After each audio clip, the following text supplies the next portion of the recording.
Good morning everyone. Happy Makar Sankranti. Welcome to our channel CLS. As we all know that we are following a revision 45 days revision schedule for all these subjects.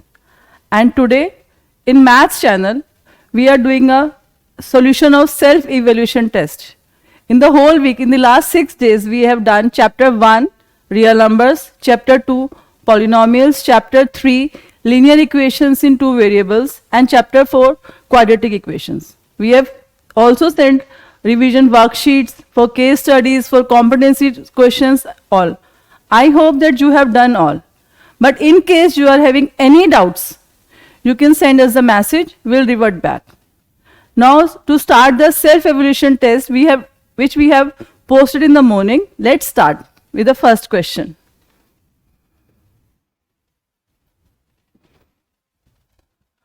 Find the LCM and HCF of the following integers, applying the factorization method.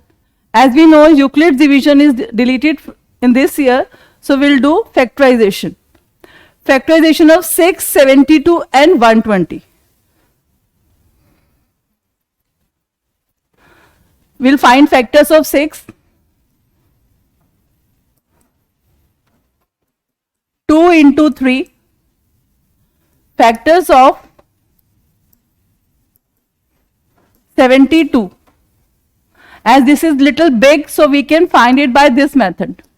2, 36, 2, 18, 2, 9, 2. This is by 3. 3 3s are 9. 3 1s are 3. So we'll have 2 power 3 into 3 power 2. Then we are having factors of 120. We'll again find it by factorization method. 120. 60, 2, 30, 2, 15, 3 5s, 5, 1. So now you can see we'll have 2 power 3, 3 power 1, 5 power 1. We have to find LCM as well as HCF. Now we already know LCM means all the numbers, like we are having the biggest power. 2 power 3, 3 power 2 and 5 power 1. This is the LCM. And for HCF, HCF means smaller powers. 2 power 1, 3 power 1, and as 5 is not there in the first two numbers, so we'll have HCF as 2 power 1 into 3 power 1. So we'll have 6. In this way we can find LCM and HCF of 6, 72 and 120. Now move on to second part, that is 12, 15 and 22.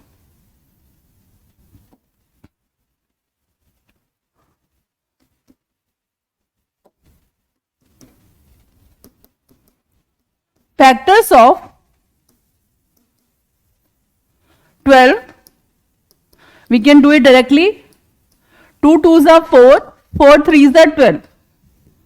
Factors of 15, 3 into 5. Factors of 21, 3 into 7. First step we have to find the factors. Now we'll again find LCM and HCF of both the numbers.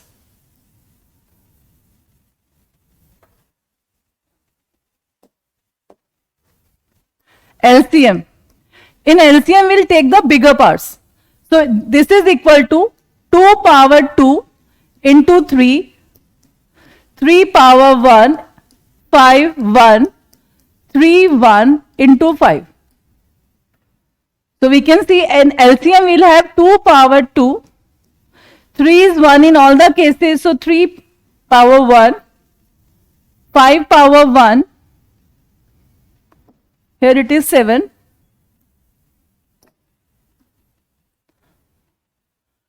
into 7. So this will be our LCM, and for HCF we will take the small parts, that is 2. 2 is not there in these two, so we won't write 2. 3 is common in all, so HCF will be 3 only, because 2 is not present in 15 and 21, 7 is not there in 15 and 12, but 3 is common in all, so our HCF will be 3. So now in this way we can understand how to find LCM and HCF. Biggest power of all the numbers will take in LCM, and in HCF will take the smaller parts. But if a number is not present, it means you can understand 5 power 0.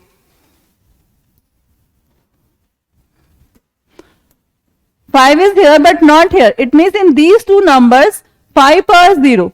And whenever a number is having power 0, it means 1. 7 is not there, so we can see its power is 0. So this is the most easiest question, but usually it comes in the question or in MCQ. Now the next one.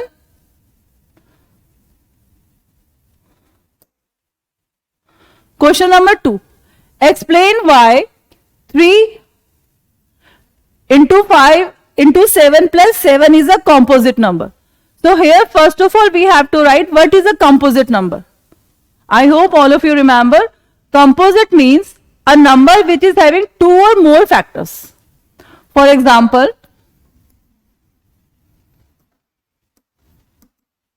composite number, it means a number which is having 2 or more, a number which is having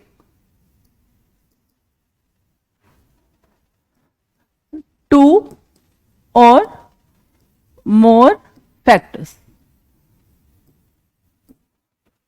For example, 4, 6, we can have infinite number of composite numbers. So let's check whether it is a composite or not. Given number is 3 into 5 into 7 plus 7. It is having 2 terms. As we know, terms are separated by a plus or minus sign.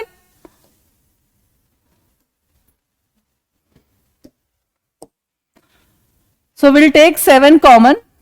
3 into 5 into 1 plus 1. Whenever we take same number common, so 1 is left. It is equal to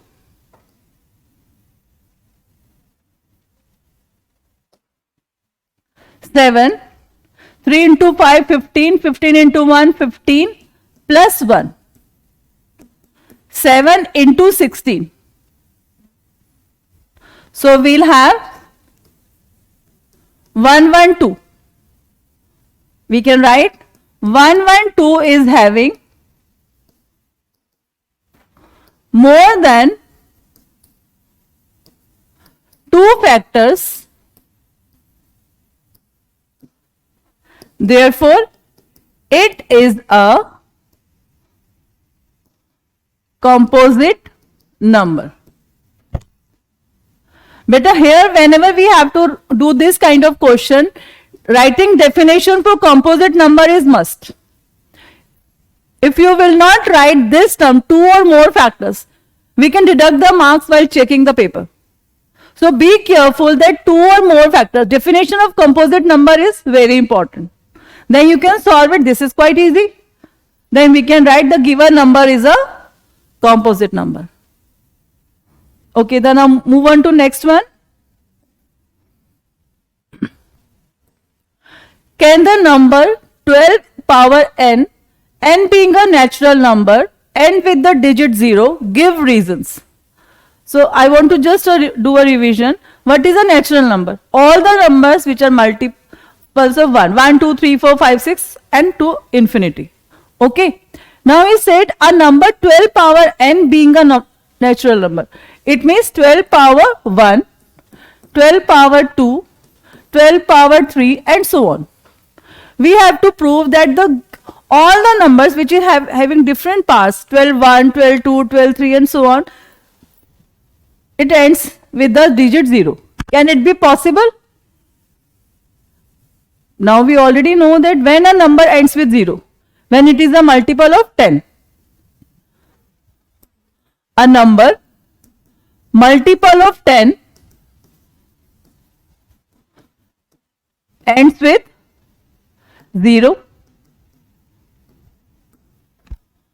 And what are the factors of 10? Factors of 10 is equal to 2 into 5. Okay. Now what are the factors of 12?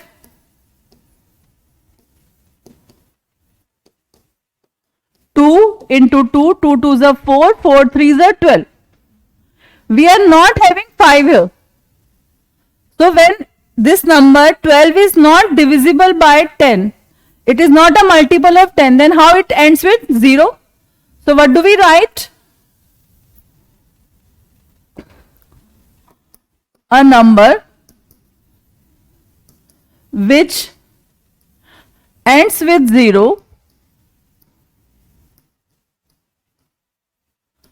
should have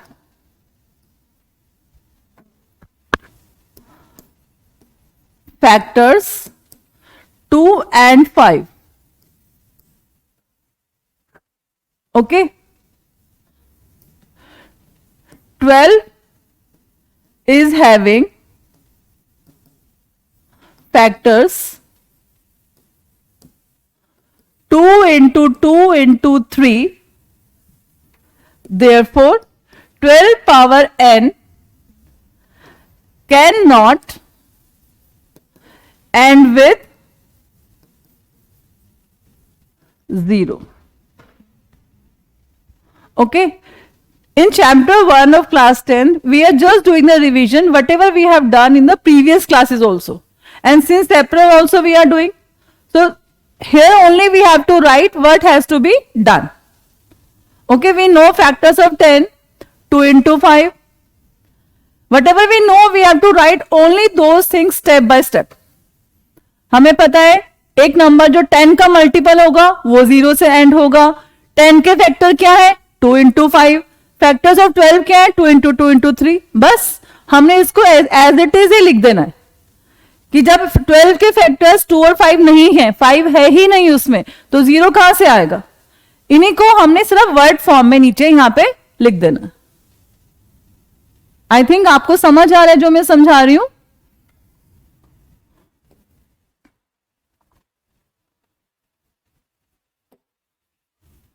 now the next one. ये बिल्कुल वही है जो हमने already किया है. इसमें क्या लिखा है हमारे पास? If two positive integers p and q can be expressed as p is equal to x y square. p is equal to x y square and q is equal to x cube y. Being prime numbers, then find the LCM PQ. अभी हमने पिछले question में ही किया था, ये सिर्फ उसी का है. और ये क्वेश्चन दिया क्यों है मैंने? ताकि जो हमें डर लगता है अल्फाबेट से, हमारी दोस्ती हो जाती है नंबरों से, और जहां अल्फाबेट आते हैं तो हम डर जाते हैं, अरे ये तो क्या आ गया. तो यहां पे हमें क्या करना है? बिल्कुल डरने की बात नहीं है. हमने सिर्फ वही रूल अप्लाई करना है जो हमने नंबर्स में किया था.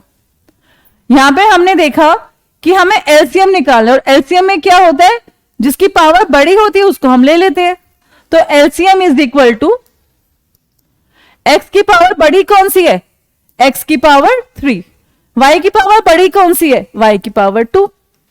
तो ये हमारा हो गया एलसीएम. हमने यहां पे क्या ध्यान रखा कि जो पावर बड़ी है, अल्फाबेट है, वेरिएबल्स है, इट्स ओके, नो प्रॉब्लम. हमने सिर्फ वही करना है जो हमने डिजिट्स में किया है. हमने डिजिट्स में भी ऐसे ही सिखाया था आपको कि जो बड़ी पावर की डिजिट होगी उसको हम लेंगे, और इसमें भी हमने वही लिया, x की पावर 3, y की पावर 2. अब अगर इसमें तो पूछा नहीं है, बाई चांस हमसे पूछा गया होता HCF भी फाइंड करो, हम मान लेते हैं हमसे पूछा गया HCF भी फाइंड करो, तब हम क्या करेंगे? हम छोटी वाली पावर्स लेंगे. छोटा क्या है? x and y. एचसीएफ निकालने के लिए यहां पे हमने क्या लिया, ऐसे वेरिएबल जिनकी पावर कम थी, लोएस्ट थी, और एलसीएम के लिए हमने क्या लिया, जिनकी पावर बड़ी थी। एलसीएम क्या होता है, लोएस्ट कॉमन मल्टीपल। लोएस्ट के लिए हमने पावर क्या लिया, हाईएस्ट, हाईएस्ट के लिए हमने क्या लिया, लोएस्ट। यहां पे सिर्फ हमने यही ट्रिक ध्यान रखनी है जिससे हमारे सम फटाफट सॉल्व हो जाएंगे, क्योंकि हम एक एक नंबर करके ही सारे नंबर अच्छे से ला सकते हैं। नाउ द नेक्स्ट वन, ये क्वेश्चन थोड़ा सा अलग है बाकी क्वेश्चन से, पर अगर घबराने की बात नहीं है, क्योंकि ये question already we have done in class 6। अगर आप 6 क्लास 7 क्लास की एनसीईआरटी देखेंगे उसमें ये क्वेश्चन गिवन है, पर हमारे 10th के एमसीक्यूज में ये अक्सर आता है। इसमें हमसे क्या बोला है, फाइंड द लार्जेस्ट नंबर। जहां पे भी लार्जेस्ट गिवन होता है वहां पे हम क्या फाइंड करते हैं, एचसीएफ। लार्जेस्ट जहां पे भी आएगा आप सेकंड थॉट नहीं लेंगे, आप लार्जेस्ट जहां पे भी देखेंगे you will find the HCF. तो हमें ये तो पता चल गया कि यहां पे हमें एचसीएफ फाइंड करना है। विच डिवाइड 70 एंड 125। नंबर्स क्या है हमारे पास, 70 एंड 125। पर इसमें क्या गिवन है, हमें रिमाइंडर। इन क्वेश्चंस में हमें रिमाइंडर ऑलरेडी गिवन है, तो हमें क्या ध्यान रखना है, जब एचसीएफ वाले क्वेश्चन में रिमाइंडर्स हमें गिवन होते हैं तो सबसे पहले हम नंबर में से रिमाइंडर्स को हटा देते हैं। हम क्या करेंगे, नंबर्स हमारे पास गिवन है, रिमाइंडर्स हमारे पास गिवन है 5 और 8। यहां पे भी कुछ बच्चे क्या गलती करते हैं, पहला नंबर 70 है तो 70 में से रिमाइंडर 5, सेकेंड नंबर 125 है तो 8, क्योंकि यहां पे वर्ड हमें गिवन है रिस्पेक्टिवली। रिस्पेक्टिवली का मतलब होता है जो नंबर पहले है उसका रिमाइंडर पहले है, जो नंबर बाद में है उसका रिमाइंडर बाद में है। अब हम क्या करेंगे, 70 माइनस 5, 65, 125 माइनस 8, 113। हमने दोनों के रिमाइंडर सब्ट्रैक्ट कर दिए। अब हमारे पास ये दो नंबर आ गए हैं। अब हम इन दोनों नंबर्स के एचसीएफ निकालेंगे। 65 is equal to 5 into 13, 13 5 the 65. Next we are having 117. 117 is equal to 9 into 13. हमारे पास दोनों नंबर आ गए हैं, दोनों के मल्टीपल्स आ गए हैं, और अब हमें निकालना है एचसीएफ। एचसीएफ क्या होगा, ऐसा नंबर फैक्टर, ऐसा नंबर जो दोनों में कॉमन है, वो कौन सा है, 13।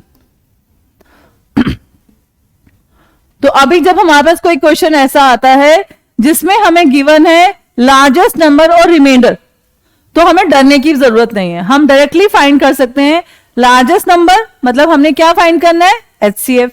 रिमाइंडर एचसीएफ में हम पहले सब्ट्रैक्ट कर देते हैं, और सब्ट्रैक्ट करने के बाद हमने एक चीज और देखनी है, पहला रिमाइंडर पहले नंबर से जाएगा, सेकंड रिमाइंडर सेकंड नंबर से जाएगा, और उसके बाद हम उसको सब्ट्रैक्ट करके एचसीएफ फाइंड हम कर लेंगे। एचसीएफ फाइंड करना हमें बहुत अच्छे से आ गया है।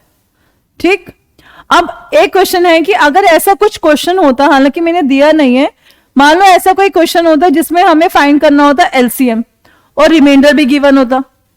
ऐसा क्वेश्चन भी तो आ सकता है ना, कि जिसमें रिमाइंडर है और हमें पता है इसमें एलसीएम फाइंड करना है। तो उसमें हम क्या करेंगे, पहले हम पूरा एलसीएम फाइंड कर लेंगे और फिर रिमाइंडर को ऐड कर देंगे। ठीक है, will give that question in the next worksheet. Now the next one, prove that 3 plus 5 root 3 is an irrational number. This is not there. Prove that 3 plus 5 root 3 is an irrational number where root 3 is irrational number already given. This is a statement question already given in your NCERT. You can learn it from there. Only thing we have to see, जो छोटी छोटी गलतियां हम करते हैं, इसके लिए मैंने एक क्वेश्चन दिया है। सबसे पहले हमें लिखना है लेट, जो भी नंबर हमें गिवन होगा उसको हम लिखेंगे लेट 3 plus 5 root 3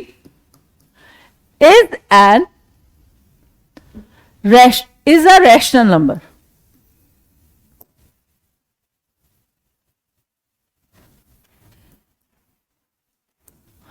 उन्होंने बोला है प्रूव करो इरेशनल, हम कहते हैं नहीं भाई तुम्हारी बात सही है, हम गलत हैं, इरेशनल है ही नहीं है, हम रैशनल मान के सॉल्व कर देते हैं। ठीक है, हम बहस करते ही नहीं किसी से, हमारी आदत ही नहीं है। उन्होंने कहा प्रूव करो इरेशनल, हम कहेंगे ना ना दिस इज रैशनल। अब हमने बोल दिया लेट दिस इज रैशनल, हमने तुम्हारी बात सही मान दी, ये रैशनल है, हम प्रूव नहीं कर रहे, कोई बहस नहीं कर रहे। अब अगर ये रैशनल नंबर है तो कैसे होगा? It will be in the form of 3 plus 5√3 is equal to a upon b। Because rational number की डेफिनेशन क्या होती है? When a number is in the form of a upon b where b is not equal to 0। तो हमने बोला 3 plus 5√3 is equal to a upon b where b is not equal to 0। It means हमने इसको rational number मान दिया और उसके equal prove कर दिया, लिख दिया हमने, प्रूव नहीं किया, हमने लिख दिया। अब हम क्या करेंगे, क्योंकि हमें पता है कि √3 इरेशनल है, ये तो ऑलरेडी गिवन है हमें। अब हमने क्या करना है, √3 के अलावा सब कुछ उधर ले जाना है RHS में। तो हम क्या करेंगे, पहले 3 को ले जाएंगे, plus 5√3 is equal to a upon b minus 3। 3 यहां प्लस में है, वहां जाके क्या हुआ माइनस। अब ये माइनस में आ गया तो हम इसका एलसीएम ले लेते हैं, एलसीएम में हो जाएगा b a as it is minus 3b। हमारे पास आ गया 5√3 is equal to a minus 3b upon b। अब क्योंकि हमें सिर्फ √3 रखना है, हम 5 को भी उधर ले जाएंगे, तो √3 is equal to a minus 3b upon b into 5। 5 यहां मल्टीप्लीकेशन में था √3 के साथ, उसकी दोस्ती √3 के साथ कैसी थी, मल्टीप्लीकेशन वाली। तो अब उसको जब हम दूसरी तरफ ले जाएंगे तो हम क्या करेंगे, divide. So now we'll have a minus 3b upon 5b। Now we can see this is the operation of rational number, it means this is rational number.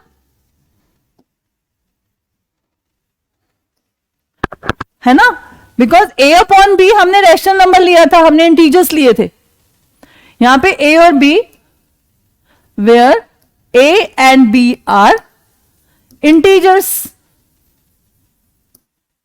अब operation of integers is always rational number, so RHS is rational number. पर हमें LHS क्या given है, √3। LHS में क्या है हमारे पास, √3 is an irrational number. अब ये बताइए, इज इट पॉसिबल RHS एक तरफ रैशनल है एक तरफ इरेशनल है? दिस इज नॉट पॉसिबल कि एक साइड रैशनल नंबर हो RHS, LHS इरेशनल हो। दिस इज नॉट पॉसिबल क्योंकि LHS and RHS are equal. सो दोनों में अलग अलग कैसे हो सकते हैं ना, दोनों में दोस्ती तो रहेगी, या तो दोनों इरेशनल होंगे या तो दोनों रैशनल होंगे। तब अब हम क्या करेंगे, it can not be possible. अब ये तो पॉसिबल ही नहीं है कि LHS जो हमारा है √3 वो इरेशनल हो और RHS रैशनल हो। It can not be possible. It contradicts our assumption. हमारी एजम्पशन क्या थी, हमारी एजम्पशन थी ये 3 plus 5√3 is an rational number. हमने जो एज्यूम किया था अब हमने उसको कॉन्ट्रडिक्ट कर दिया। ठीक है, therefore 3 plus 5√3 is an irrational number. अब हमने इसको प्रूव करने के लिए क्या टैक्टिक्स लगाई, उन्होंने बोला प्रूव करो इरेशनल है, हमने कहा ना ना ये तो रैशनल है। हमने तुम्हारी बात मान ली, मान के हमने उसको सॉल्व किया। सॉल्व करते करते हमने उसको बताया कि ना ये तो हो ही नहीं सकता। तो क्या नहीं हो सकता, इट कॉन्ट्राडिक्ट्स। तो बेटा यहां पे आपको जो मार्क्स मिलने हैं वो किस चीज के मिलने हैं, फर्स्ट लाइन जब आप ये सारा लिखते हो, कॉन्ट्राडिक्ट लिखने के, आंसर स्टेटमेंट लिखने के, और उसके बाद इसको सॉल्व करने के, एवरी स्टेप हैज मार्क. अगर आप लेट करके नहीं लिखते, डायरेक्टली सॉल्व कर देते हो, मार्क्स विल बी डिडक्टेड. अगर आप कॉन्ट्राडिक्ट लिखना छोड़ देते हो, भूल जाते हो, again marks will be deducted. So you have to be very careful that you have to write the all these steps. Okay? Now move on to next question. ये भी उसी का ही भाई है. Prove that root 5 is an irrational number. I think at this level, when we are in January, we are doing this question since April, and this is just a learning question. So I am not going to solve it whole. This whole solution is given in your NCERT. I am just writing few tips what you have to write. Let root 5 is a rational number. जैसे हमने previous question में किया था, इसमें भी हमने उसको rational number assume कर लेना है.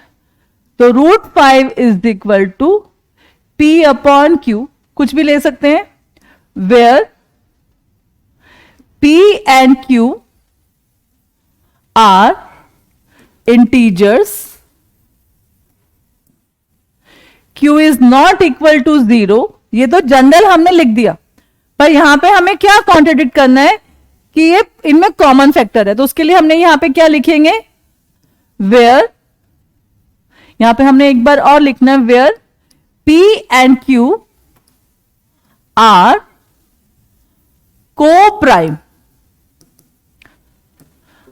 जिनको डाउट है को प्राइम क्या होता है, आई टेल यू वंस, कि वो नंबर जिसमें सिर्फ 1 कॉमन होता है. फॉर एग्जाम्पल 3 and 5, अगर मैं इनके फैक्टर्स बनाऊंगी, only 1 is common.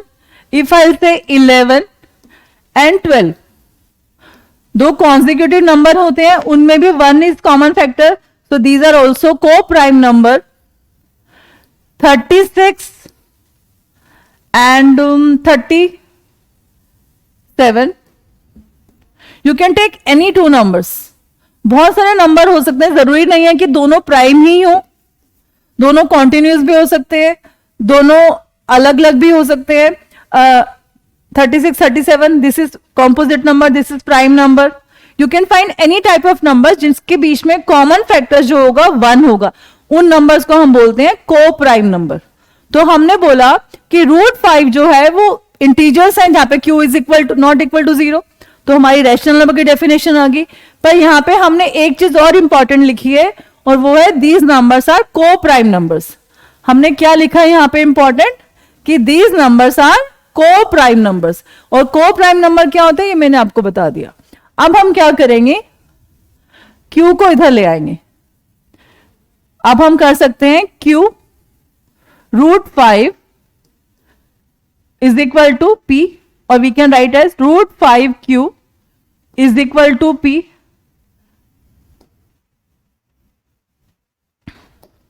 Squaring both sides. So we'll have 5, root 5 का square 5, Q square is equal to P square. Q square is equal to P square. What does it mean? कि जो P है वो 5 square का multiple है, 5 का multiple है. P square जो है वो 5 का मल्टीपल है. Therefore, P square can be divisible by 5. Now we have learned one theorem also. If a square of a number is divisible by the given number, तो उसका नॉर्मल नंबर भी, integer भी divisible होगा. Therefore, P can also be divisible by 5. ठीक है, इसका मतलब P 5 से डिविजिबल है. यहां पे हमें सिर्फ इस थ्योरम का ध्यान रखना है कि P can also be divisible by 5. अगर P can also be divisible by 5, then we can say that P is equal to 5C. क्योंकि अगर भाई p 5 का मल्टीपल है, डिविजिबल होता है, इसका मतलब वो 5 का किसी नंबर से मल्टीपल है। मैं इसको अगर मैं यहां पे फिर से इसकी स्क्वायरिंग करूं, स्क्वायरिंग बोथ साइड्स, तो क्या हो जाएगा, p square is equal to 25c square. फिर से हम वही चीज कर सकते हैं, पर इसको अभी हम नहीं करेंगे। अब हम क्या करेंगे, p is equal to 5c। This was our first equation, so putting the value in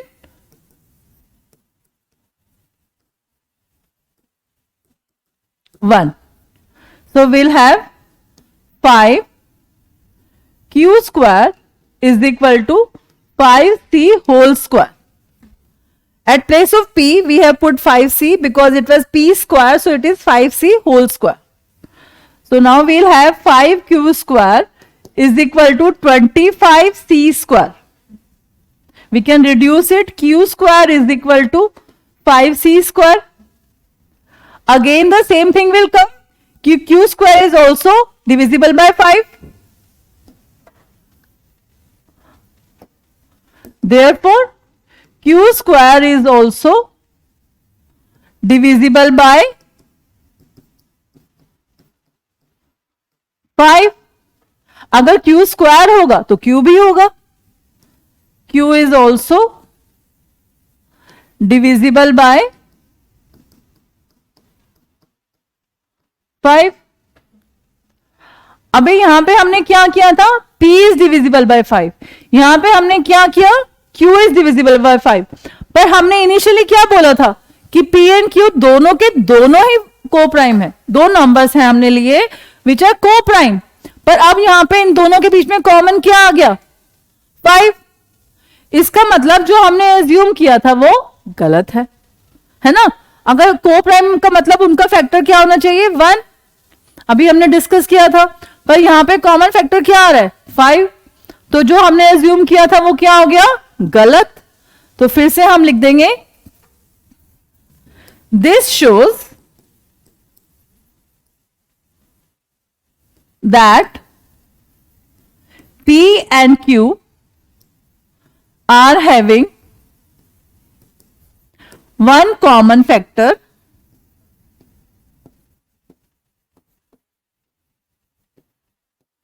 5. It again contradicts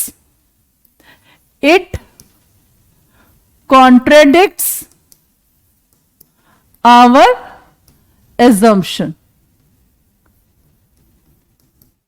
बेटा यहां पे इस वर्ड की बहुत वैल्यू है, while writing the solution don't skip this, contradict word is very important, क्योंकि हम क्या कर रहे हैं, हम पहले assume कर रहे हैं फिर उसको हम contradict कर रहे हैं। हम इसको सॉल्व कैसे कर रहे हैं, प्रूव कैसे कर रहे हैं, हमारे पास कोई और मेथड नहीं है, हम पहले assume करते हैं फिर हम उसको contradict कर देते हैं। तो हमने क्या बोला, it contradicts our assumption, therefore root 5 is an irrational number. ठीक है, it means root 5 is an irrational number. Chapter 1 के सारे क्वेश्चन अब हमने कर लिए। चैप्टर 5 इज क्वाइट इजी, क्योंकि यूक्लिड्स तो अब हट ही गया, हालांकि यूक्लिड्स भी बहुत इजी था, अभी वो नहीं है तो हम खुशी हैं, हमारा सिलेबस कम हो गया। तो हमने जो क्वेश्चंस के इस टाइप के और भी बहुत सारे क्वेश्चंस आप सॉल्व करना, I keep sending the worksheets, और कहीं पे भी आपको डाउट है तो आप मुझसे रिवर्ट कर सकते हो। ठीक है, now move on to next. This is of chapter 2। तो पहले एक बार चैप्टर 2 के फटाफट छोटे से पॉइंट डिस्कस कर लेते हैं। Polynomial, quadratic polynomial. ठीक है, क्वाड्रेटिक पॉलिनोमियल क्या होता है, हमारा उसका जनरल है ax square plus bx plus c। This is the general term for quadratic polynomial. ठीक है, ax square plus bx plus c। अब इसमें हमारे पास जब भी क्वाड्रेटिक होता है then we know we are having 2 zeros, और 2 zeros इसमें हमारे पास कौन से हैं, अल्फा एंड बीटा, ये 2 जीरो है हमारे पास। अब इसमें हमें क्या फाइंड करना है, relation. Relation means alpha plus beta. Alpha plus beta क्या होगा, बी और ए का रिलेशन, माइनस बी अपॉन ए। बी की टर्म अगर पॉजिटिव होगी तो यहां पे नेगेटिव आएगी, अगर यहां नेगेटिव होगी तो यहां पॉजिटिव आएगी। और प्रोडक्ट ऑफ जीरोस क्या होगा, सी अपॉन ए। सी कौन सी टर्म होती है, कांस्टेंट टर्म। ए टर्म कौन सी होती है, जो क्वाड्रेटिक एक्स स्क्वायर के साथ होती है। Any terms which is with x square, जो हमारे क्वाड्रेटिक उसके साथ, वो होगी ए। जो सिर्फ एक्स के साथ होगी वो होगी बी, और जो कांस्टेंट होगी जिसमें एक्स भाई साहब होंगे ही नहीं, वो कहते हैं मुझे जरूरत ही नहीं है किसी एक्स की, तो वो क्या होगी हमारी कांस्टेंट टर्म। तो यहां पे अल्फा और बीटा, इसके दो जीरोस हो गए। ये एक इक्वेशन है जिसमें अल्फा और बीटा दो जीरोस हैं, उनका रिलेशन पहले सम और फिर प्रोडक्ट। ठीक है, तो अब हमारे पास हो गया माइनस बी अपॉन ए और सी अपॉन ए। ये रिलेशन के ऊपर क्वेश्चंस बहुत सारे हमारे पास आते हैं। अब इसमें एक छोटा सा कभी कभी हम दे देते हैं आप लोग को देखने के लिए। अगर मैं कोई ऐसा पॉलिनोमियल दूं आपको, 2x square minus 5 plus 6x, तो यहां पे कभी कभी कुछ बच्चे क्या गलती कर देते हैं, इसको a, इसको b और इसको c ले लेते हैं। नहीं, ऐसा नहीं लेना। हमें क्या करना है, हमें पता है एक्स स्क्वायर के साथ जो टर्म हो वो होगी a, तो a is equal to 2। b कौन सी टर्म है जो x के साथ है, x के साथ कौन सी है 6, तो b इज इक्वल टू 6। और c कौन सा है, कांस्टेंट, तो c is equal to minus 5। तो आप इसको क्या कर सकते हो, यू कैन डू रीअरेंज। आप इसको रीअरेंज कर सकते हो, 2x square plus 6x minus 5। So whenever you get any type of polynomial, आप उसको वापस रीअरेंज कर सकते हो। ठीक है, और जब भी हम इसको लिखेंगे ए बी सी फाइंड करेंगे, तो आपको ध्यान रखना है कि हमारे लिए प्लस माइनस के साइन भी बहुत इंपॉर्टेंट है। हम उसको छोड़ नहीं सकते कि प्लस है तो छोड़ो, माइनस है तो छोड़ो। माइनस और प्लस जो भी होगा हमें उसको वैसे के वैसे ही नोट करना है, तभी हमारे आंसर सही आएंगे। Don't ignore that. कभी कभी हम जानबूझ के छोड़ देते हैं, कभी हम केयरलेसली छोड़ देते हैं, तो ऐसा नहीं करना। हमें ध्यान रखना है कि ये सब हमारे लिए बहुत इंपॉर्टेंट है। So now let move on to question. Find zeros of quadratic polynomial x square. तो जब भी क्वाड्रेटिक पॉलिनोमियल लिखते हैं तो हम ऐसे लिखते हैं, px is equal to x square plus 7x plus 10।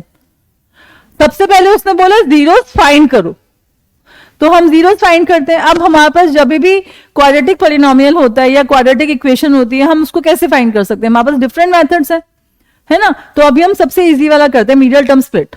Middle term में हमें क्या करना होता है, हमने इस टर्म को दो पार्ट्स में डिवाइड करना है, such that when I add I will get plus 7 जो यहां पे लिखा हुआ है, और जब मैं उनको मल्टीप्लाई करूं तो 10 आए।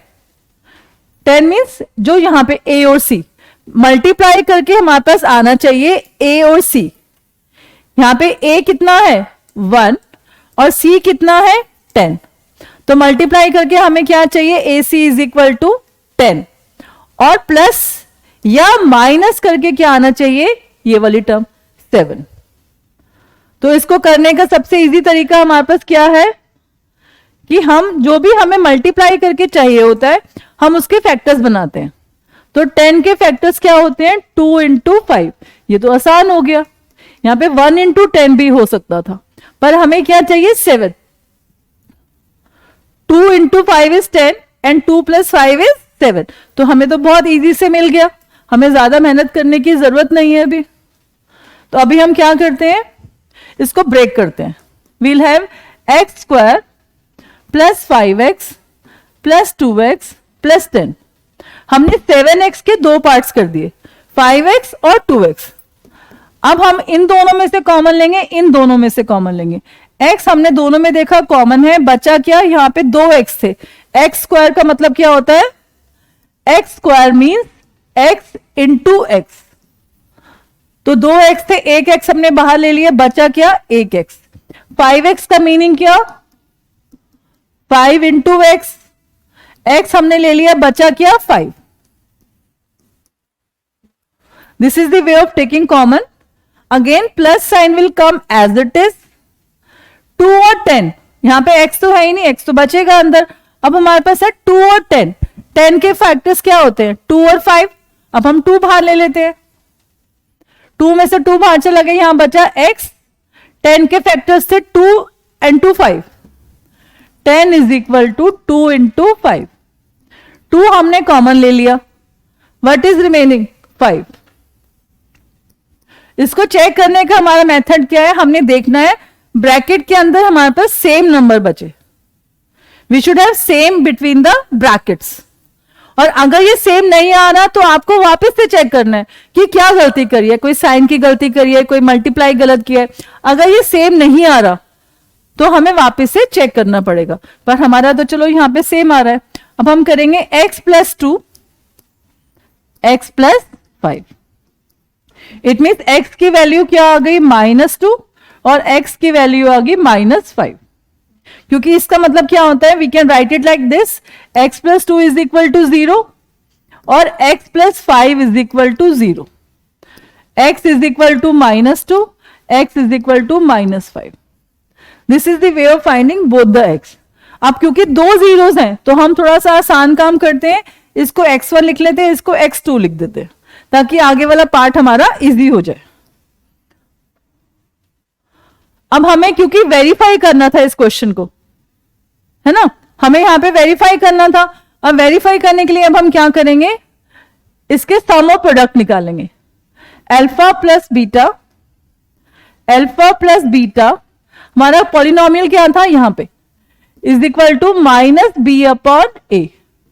What is b? 7, तो -7 अपॉन 1। और यहां पे अल्फा बीटा हमारे पास आ जाएगा c upon a, it will be 10 upon 1 is equal to 10 and it is equal to -7। अब क्योंकि हमें वेरीफाई करना है तो हमें ये दोनों जीरो को भी सॉल्व करना है। x1 plus x2 is equal to -2 plus -5, so we'll have -2 -5 -7. So we can see sum of both the zeros is same. Now we'll find x1 into x2, -2 into -5 plus 10. And after this we have to write verified. This question will come for 2 marks only, but whole procedure has to be followed. Okay?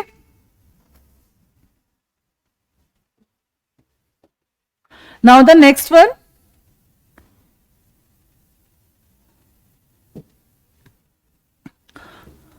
This is again the same question, but sometimes the polynomial I had given, students get confused. That's why I had given.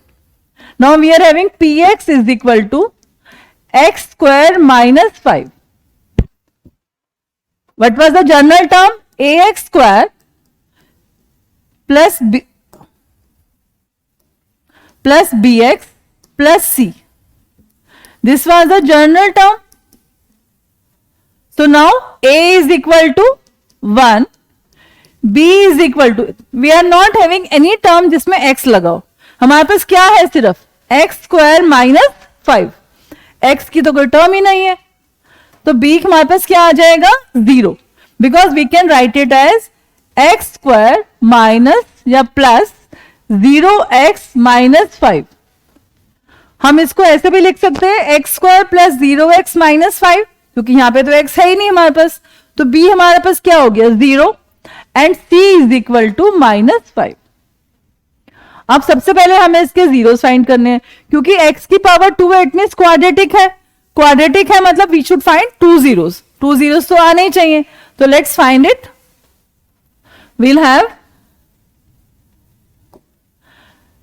px is equal to x square minus 5. We already have learned one identity. A square minus b square is equal to a minus b, a plus b. तो अभी मुझे क्या दिखा यहां पे कि यहां पे a स्क्वायर था तो x स्क्वायर तो हो गया मेरे पास। अब 5 है, अगर मैं 5 को भी स्क्वायर में चेंज कर दूं तो मेरा आंसर इजीली आ जाएगा। तो मैंने क्या किया यहां पे, x square minus √5 whole square, because I know √5 into root 5 is equal to 5. मीन्स रूट 5 का स्क्वायर होगा तो 5 हो जाएगा मेरे पास, तो मैंने 5 को चेंज कर दिया रूट 5 में. So now I will have a square minus b square.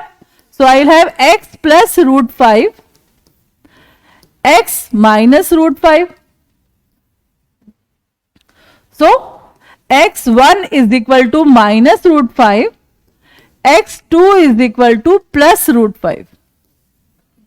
I will find the sum x1 plus x2 is equal to plus root 5 minus root 5 is equal to 0.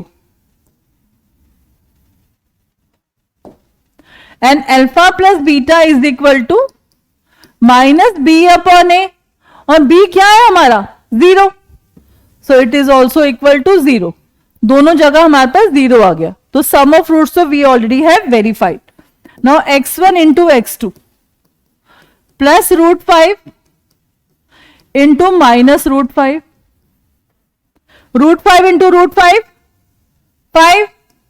So we'll have minus 5. And alpha beta is equal to c upon a. So we'll have what was c? Minus 5. Again, both are same. So we can write verified. Okay, so whatever quadratic polynomials you get, no need to get afraid. You only have to find a, b and c. Middle term can be splitted, then do it. If middle term is not cannot be split, then you can use any formula. हो जाएगा. अगर आप देखोगे और डर के छोड़ दिया तो कुछ नहीं होगा. अगर आप कोशिश करोगे the way I have done, a square minus b square identity हमने यूज करी, तो हमने इसको इजीली सॉल्व कर लिया. ठीक है. Now the next one.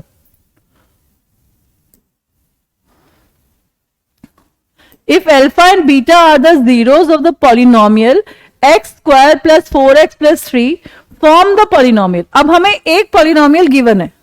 हमें कौन सा polynomial given है? px is equal to x square plus 4x plus 3. This polynomial is given to us. अब उन्होंने बोला एक नया polynomial बनाओ. हमें एक और पॉलिनोमियल बनाना है जिसके जीरोस कौन से होंगे? 2 alpha, 2 beta plus alpha, 2 alpha plus beta. तो सबसे पहले तो हम इसका अल्फा और बीटा निकालते हैं. अब इसका अल्फा बीटा निकालने के लिए हम क्या करेंगे? पहले सम निकालेंगे. Alpha plus beta is equal to minus b upon a. It means minus 4 upon 1 और माइनस 4, क्योंकि a is equal to 1, b is equal to 4, c is equal to 3. हम देख सकते हैं x स्क्वायर के साथ कुछ भी नहीं है. जहां पे कुछ भी नंबर नहीं होता we can take it as 1. x के साथ वी आर हैविंग 4 और कांस्टेंट महाराज कौन है? 3. तो a is 1, b is 4 and c is 3. So we have found the alpha plus beta minus b upon a. So we'll have minus 4 and alpha beta is equal to c upon a, that is 3 upon 1 or we can say 3. अभी हमने polynomial बनाना है. जब हमें polynomial बनाना होता है तो उसके लिए हमें क्या करना होता है? px is equal to x square minus sum x plus product. अब सम निकालते हैं हम. 2 beta upon alpha plus 2 alpha upon beta. हमें इन दोनों का सम निकालना है. So let's take the LCM. We'll have 2 beta square multi. अब जब हमारे पास ऐसे फ्रैक्शंस होते हैं बेटा, तब हम उसका एलसीएम कैसे लेते हैं? ऐसे. हमने क्या किया? 2 बीटा इंटू बीटा हमने यहां पे मल्टीप्लाई किया. The way I have shown you. 2 beta into beta, 2 beta square.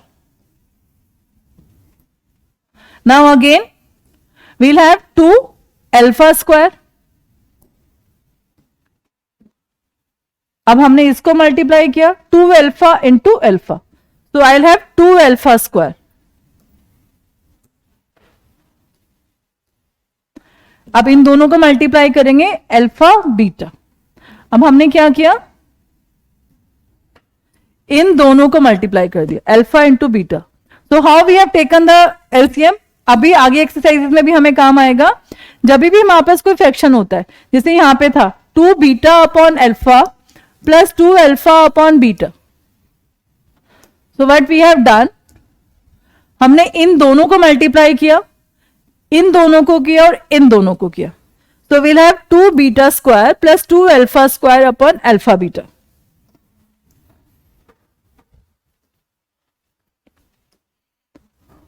Now we can take 2 common. Beta square plus alpha square upon alpha beta.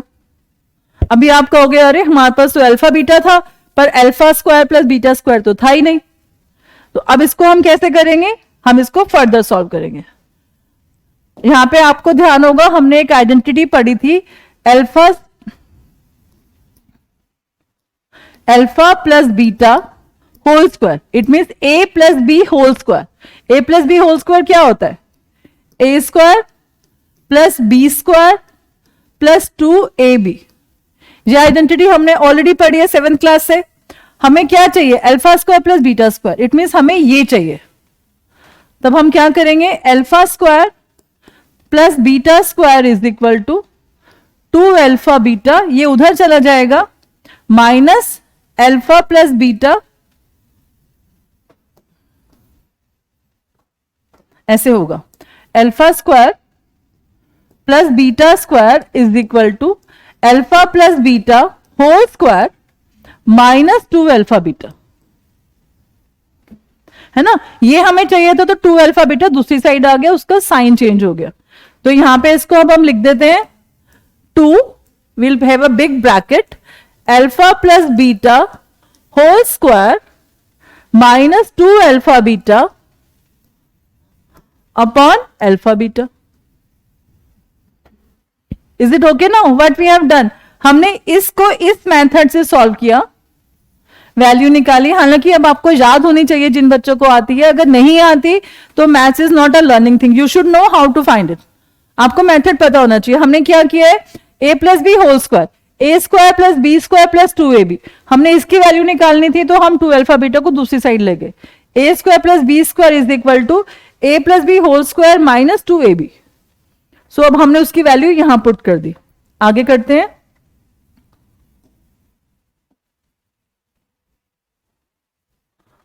अब हमारे पास हमें फाइंड क्या करना है, यहां पे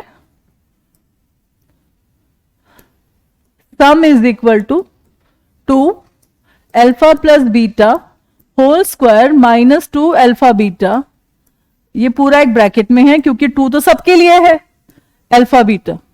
अब हम क्या करेंगे, अल्फा प्लस बीटा की वैल्यू पुट करेंगे। अल्फा प्लस बीटा इज -4, तो 2 -4 whole square minus 2 alpha beta is 3।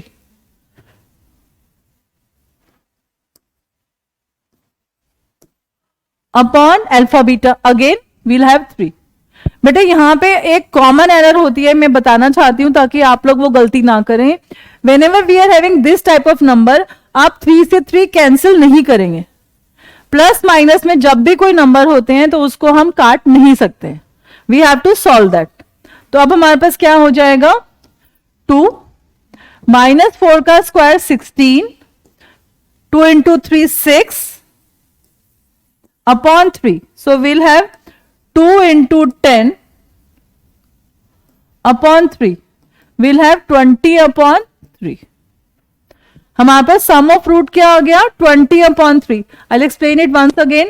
2 ये वाला बाहर, अल्फा प्लस बीटा -4 का square minus 2 alpha beta, so we have 4 का square 16, -4 into -4 is +16, 2 into 3 6, 16 minus 6 10, ये 2 एज इट इज आ जाएगा, 3 एज इट इज, तो 20 upon 3। So now we'll find the product also। Product क्या होगा, 2 alpha upon beta into 2 beta upon alpha, तो we'll have 4, alpha से alpha cut गया, beta से beta cut गया। Is it okay, we'll have 2 into 2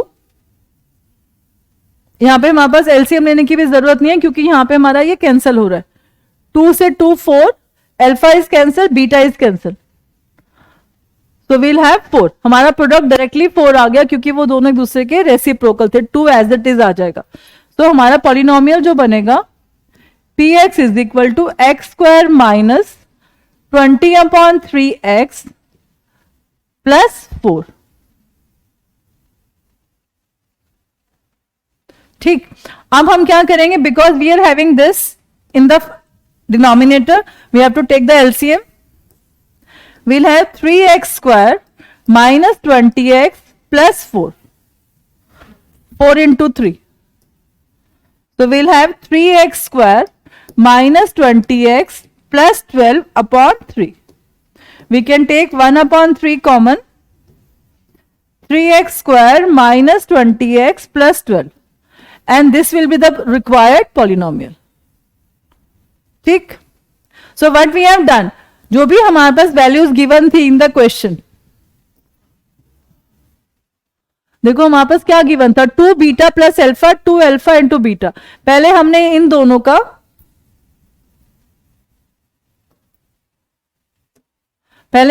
दोनों का सम निकाला, फिर हमने इनका प्रोडक्ट निकाला और फिर हमने इसको सॉल्व करके पॉलिनोमियल बना दिया। So now move on to next question.